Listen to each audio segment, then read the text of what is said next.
বন্ধুরা, আজ দেখাবো একটি ডিসি পাওয়ার সাপ্লাই কি করে বানাতে হয়। তো আজ বানাবো 2 অ্যাম্পিয়ার একটি ডিসি পাওয়ার সাপ্লাই। ফার্স্ট আমাদের প্রয়োজন একটি ট্রান্সফর্মার। এটা 1 অ্যাম্পিয়ার হতে পারে, 2 অ্যাম্পিয়ার হতে পারে, 3 অ্যাম্পিয়ার হতে পারে। 12012 আপনার যে কোনো অ্যাম্পিয়ারে নিলেই চলবে। তো আপনাদের সার্কিট অনুযায়ী আপনারা কি চালাচ্ছেন তার উপরে নির্ভর করে আপনাদের অ্যাম্পিয়ার চুজ করতে হবে। সেকেন্ড আমাদের যেটা লাগবে 10 অ্যাম্পিয়ার একটি ব্রিজ রেকটিফায়ার, 4 লেগের একটি ব্রিজ রেকটিফায়ার। তারপর লাগবে আমাদের একটি 25 ভোল্ট 3300 মাইক্রোফ্যারাডের একটি ক্যাপাসিটর। এর জায়গায় আপনি 2200 দিতে পারেন, 1000 দিতে পারেন, তো আপনাদের চয়েস মতো আপনারা দেবেন। আর দরকার এরকম একটি ক্যাসিং, যার মধ্যে আমরা সুন্দরভাবে এই জিনিসগুলোকে কমপ্লিট করে নিতে পারবো। তো চলো আমরা শুরু করি।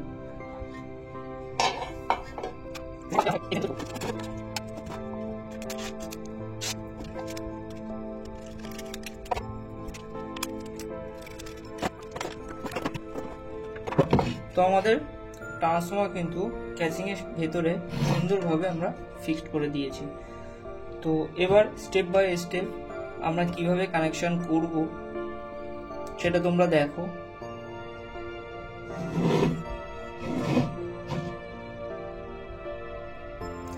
এরপর আমি এর ভিতরে লাগিয়ে দেবো এই 10 অ্যাম্পিয়ার ব্রিজ রেকটিফায়ার।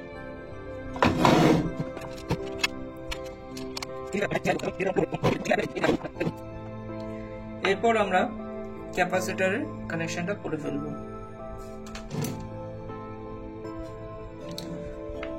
দেখো, একটা জিনিস আমি বলে দিই,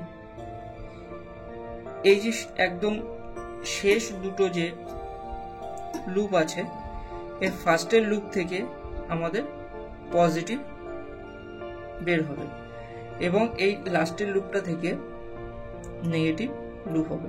আমরা যদি এদিক থেকে শুরু করি তাহলে 1 নম্বর পিন থেকে আমার পজিটিভ বের হবে, মানে আউটপুট। আর এখান থেকে যদি শুরু করি এর 4 নম্বর পিন থেকে আমার কিন্তু নেগেটিভ আউটপুট বের হবে। আর ট্রান্সফর্মার যে দুটো লাইন থাকবে 0-12, সেই দুটো লাইন আমার কিন্তু এখানে যে কোনো একটায় একটা করে ইনপুট করে দিলে আমার কিন্তু হয়ে যাবে। তো আমার 1 নম্বর পিন থেকে পজিটিভ বের হবে এবং 4 নম্বর পিন থেকে আমার নেগেটিভ ভোল্টেজ বের হবে। তো চলো আমরা কানেকশনটা করে ফেলি।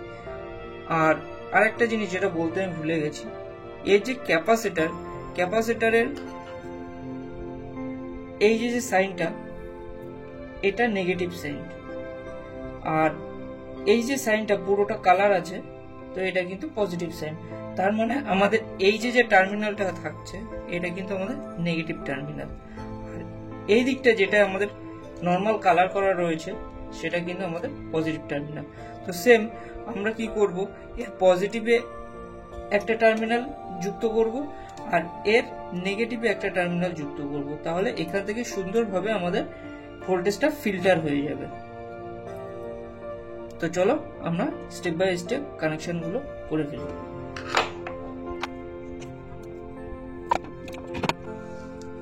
ট্রান্সফর্মার এই 0 আর 12 আমরা কিন্তু এই মিডিলের দুটো পিনে আমরা সংযোগ করে দেব।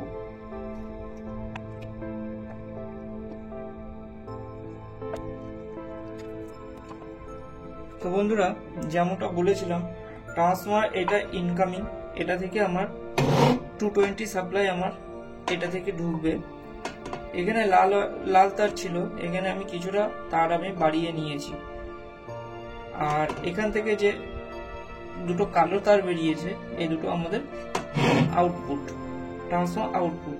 তো ট্রান্সফর্মার আউটপুট দুটো যেটা আমার 0-12 আউটপুট হচ্ছে, সেটা আমরা কি করলাম, এই ব্রিজ রেকটিফায়ারের মিডিল দুটো পিনে, এই মিডিল দুটো পিনে যে কোনো একটা একটা করে আমরা ইনপুট করলাম। তো আমরা যদি ধরি এই পাশ থেকে 1 নম্বর, তাহলে 1 নম্বর থেকে আমরা আউটপুট পজিটিভ ভোল্টেজ পাবো এবং 4 নম্বর থেকে আমরা আউটপুট নেগেটিভ ভোল্টেজ পাবো। তো আমরা কি করব, আমরা এর নেগেটিভের ক্যাপাসিটরের যে দুটো লুপ, একটা আমরা নেগেটিভে ইনপুট করব আর একটা পজিটিভে ইনপুট করব।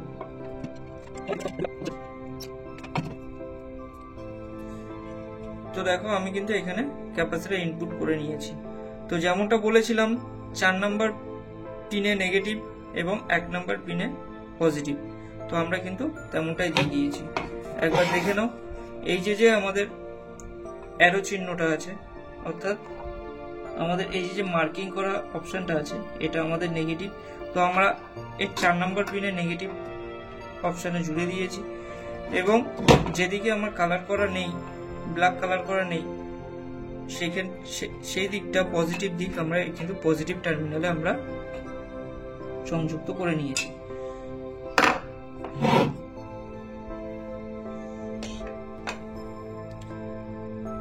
তো এখানে কাজ কিন্তু আমার মোটামুটি কমপ্লিট। তো আমরা কি করব, আমরা আউটপুট যে ভোল্টেজটা নেব তার জন্য আমরা দুটো তার নেব, একটা পজিটিভ এবং একটা নেগেটিভ। আমি কিন্তু একটা পজিটিভ একটা নেগেটিভ তার আমি নিয়ে নিয়েছি এবং এই দুটোকে সুন্দরভাবে কাটিং করে আমরা জুড়ে নেব।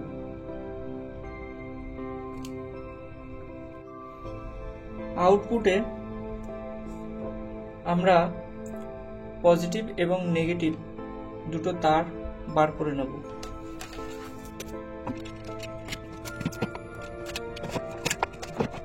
এই যে আউটপুটে দুটো তার, এই তার দুটোকে আমরা কোথায় জুড়ব?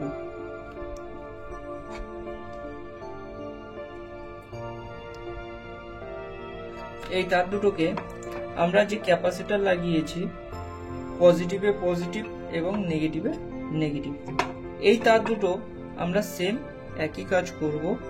এর পজিটিভে একটা লাগিয়ে দেব,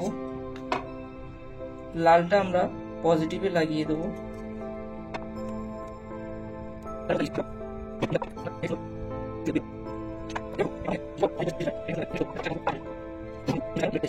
এবার কি করব, আমি যে এখানে বাড়তির তারটা জুড়িয়েছিলাম এটাকে আমরা কেটে ফেলব।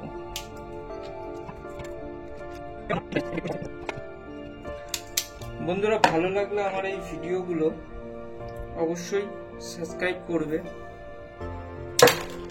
বন্ধুদের কাছে শেয়ার করবে। যারা জানো তারা স্ক্রিপ্ট করে যাবে, যারা জানো না তারা অবশ্যই দেখবে ভিডিওগুলো, সাবস্ক্রাইব করবে, বন্ধুদের কাছে শেয়ার করবে, লাইক করবে। যদি তোমাদের জানার কিছু থাকে, কোনো জিজ্ঞাসা থাকে, অবশ্যই আমাকে কমেন্ট করবে, তার যথাযথ অ্যান্সার আমি দেওয়ার চেষ্টা করব।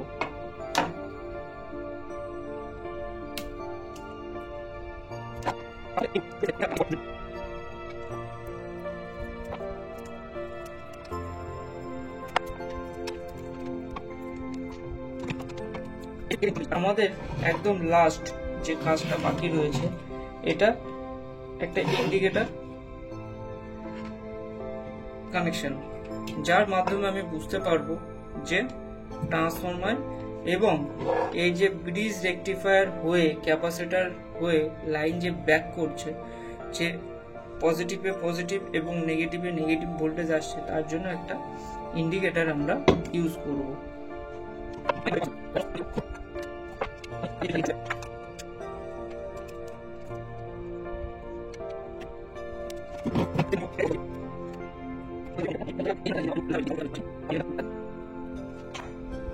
তো আমাদের কাজ কিন্তু পুরোটাই কমপ্লিট।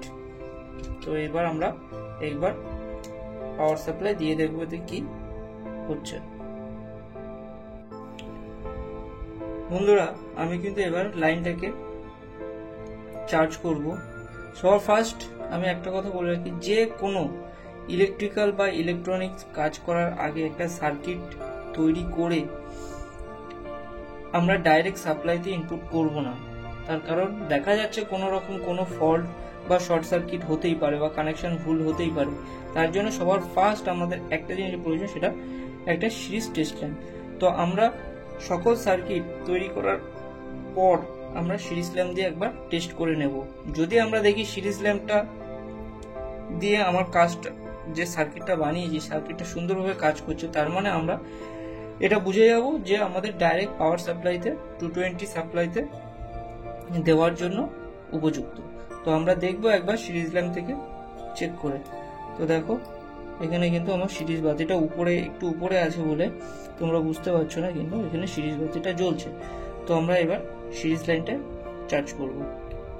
দেখো সিরিজ লাইনটা চার্জ করার পরে দেখো এলইডিটা সুন্দরভাবে জ্বলছে। তার মানে কি, আমার এই ট্রান্সফর্মার হয়ে 220 সাপ্লাইটা ট্রান্সফর্মার গিয়ে ট্রান্সফর্মার হয়ে ব্রিজ রেকটিফায়ার হয়ে ক্যাপাসিটর দিয়ে আমার কিন্তু এই এলইডিটা জ্বলছে। তো এই এলইডিটা জ্বলা মানে, এই এলইডিটা জ্বলে ওঠা মানে আমার কিন্তু এটা আউটপুটের যে তারটা আছে সেই তারটাতেও আমার কিন্তু DC 12 volt 2 ampere power supply পৌঁছে গেছে। তো আর একবার আমরা চেক করব সিরিজে দিয়ে। আর যারা একদমই না জানো তাদের বলে রাখি, এই যে পাওয়ারটা দেওয়া হচ্ছে, পাওয়ারটা সংযোগটা বিচ্ছিন্ন করার পরে এখানেও লাইটটা কিন্তু জ্বলে আছে। এটা কিছু সময় জ্বলে থাকে, তার কারণ এটা ক্যাপাসিটার মধ্যে কিছু পরিমাণ ভোল্টেজ ও স্টোর করে রাখে। তো তার জন্য এই এলইডিটা জ্বলে। তো এটা থেকে ঘাবড়ানোর কিছু নেই যে এটা জ্বলে আছে পাওয়ার সাপ্লাই সরিয়ে দেওয়ার পরেও। তো আর একবার দেখো আমি পাওয়ার সাপ্লাই ইনপুট করছি। তো দেখো এখানে কিন্তু সুন্দরভাবে কাজ করছে। তো এবার এটাকে আমরা ডাইরেক্ট 220 সাপ্লাইতে দিতে পারবো।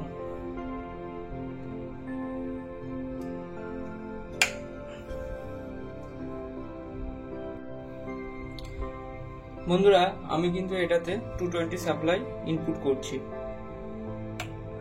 দেখো আমি 220 সাপ্লাই ইনপুট করে দিয়েছি।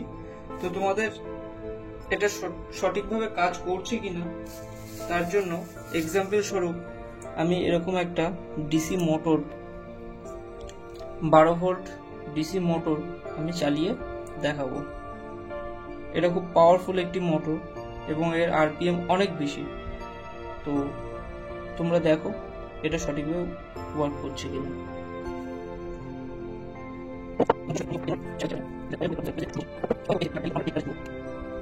লাল তারটা যেটা পজিটিভ, আমরা কিন্তু পজিটিভ টার্মিনালের সাথে যুক্ত করবো।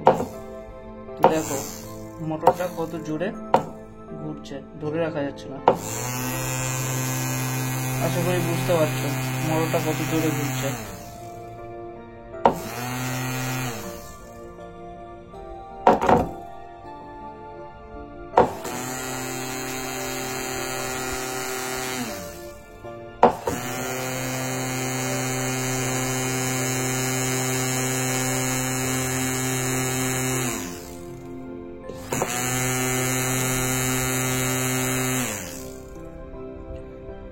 তো এরকম আরো নতুন নতুন ভিডিও পেতে তো আমার চ্যানেলটাকে অবশ্যই সাবস্ক্রাইব করো। আর যারা সাবস্ক্রাইব করে রেখেছো তাদের অসংখ্য ধন্যবাদ। এবং তোমরা জানো, বোঝো এবং বাড়িতে নিজেরা করার চেষ্টা করো। তো চলো আজকের ভিডিও এই পর্যন্ত, আবার দেখা হবে নতুন কোনো ভিডিওতে। সবাই সুস্থ থাকো, ভালো থাকো।